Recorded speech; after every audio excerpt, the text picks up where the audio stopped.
আবু তাহের আদনান বলেছেন এমন এক সময় আসবে যে কাগজের টাকা নাকি চলবে না, দাওয়াত দিয়ে এসে কাগজের টাকা দিয়েন না, দাওয়াত দিবেন, দাওয়াত দিয়ে বলবেন যে কাগজের টাকা তো নেওয়া যাবে না, অতএব আপনাকে কাগজের টাকা দিব না। কি দিব? সব 1 টাকার পয়সা দিবেন।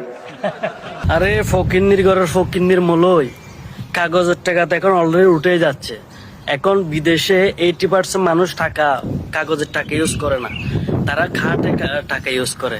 যেখানে যাবেন, দোকানে যাবেন, ওখানে ফেড করবেন কার্ড দিয়ে, ব্যাংকে যাবেন, ওখানে ফেড করবেন কার্ড দিয়ে, সব জায়গায় এখন ফেড করে কার্ড দিয়ে। কাগজের টাকা এখন চলতেছে না, এটাও বুঝো না ফকিন্নি।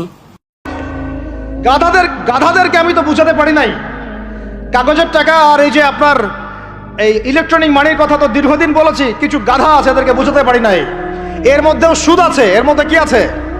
আর আমি কখনোই বলি নাই যে কাগজের টাকাটা হারাম। মিথ্যাচারে এরা যে পরিমাণ হাদিস জাল বানায়, এদের চেয়ে বড় জাল বানানো কর কেউ নাই বাংলাদেশে। একটা কথাকে ঘুরাই ফিরে এমন ব্যাখ্যা শুরু করবে যে আপনি বিভ্রান্ত হয়ে যাবেন। একটা ইমোশন প্রকাশ করবেন, উহুদের প্রান্তে দাঁড়িয়ে একটা ইমোশন প্রকাশ করবেন, ও বানায় দিবে ও জান্নাতের ঘ্রাণ পেয়ে আসছে।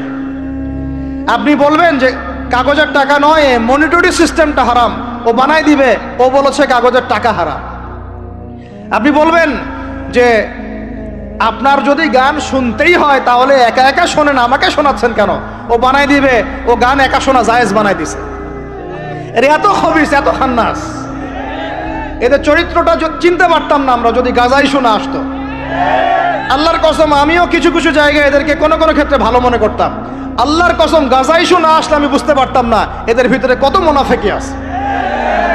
আল্লাহ পাক আমাদেরকে মুনাফেকদের থেকে হেফাজত করেন, মাজলুম ভাইদের সাথে থাকার তৌফিক দান করেন, জালেমদের পক্ষপাতিত্ব করা থেকে আল্লাহ হেফাজত করেন।